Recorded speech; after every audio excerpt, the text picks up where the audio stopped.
Most people buy a soundbar and wonder why it still sounds like garbage. Here's the thing nobody tells you. The soundbar is probably fine. You just set it up wrong. Only 3 minor settings will fix this issue. Let's start with the mistake that kills sound quality before it even begins. The connection. Right now there's a good chance your soundbar is connected via Bluetooth or an optical cable. And I get it. It's easy. It's convenient. But those connections are quietly strangling your audio. Optical and Bluetooth both compress the signal. Most of what makes audio rich, the depth, the detail, the dimension, never makes it through. The fix takes 60 seconds. Swap to HDMI ARC or, if your TV supports it, EARC. That's the upgraded version that unlocks full Dolby Atmos and lossless surround sound. One cable change, night and day difference, but here's where it gets sneaky. Even with the right cable, your TV might still be actively sabotaging your audio, and you'd never know. Most TVs default to a setting called PCM. Sounds harmless, right? It's not.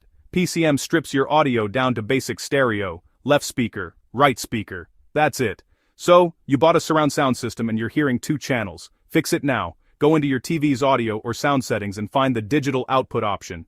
Switch it to bitstream, or auto. This hands the audio processing back to your soundbar, where it belongs. Now, placement. This is where setups quietly fall apart and nobody connects the dots. If your soundbar is sitting inside a cabinet, or even slightly recessed into furniture, the sound is bouncing off those walls before it ever reaches you. It sounds muddy, muffled, closed in.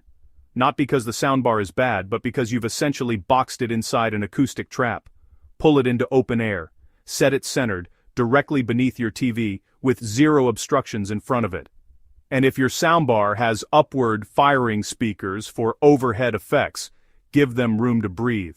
Don't mount it too close to a low shelf. Those channels need ceiling bounce to create that immersive overhead sound.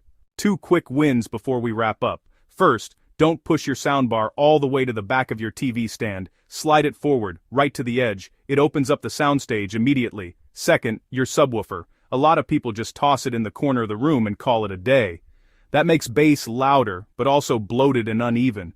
Try placing it along the front wall near the soundbar. Tighter, more accurate bass. You'll feel the difference instantly. And if it still sounds bad after all this, okay, now you can blame the soundbar. If this helped, subscribe. I break down tech setups that actually make a difference.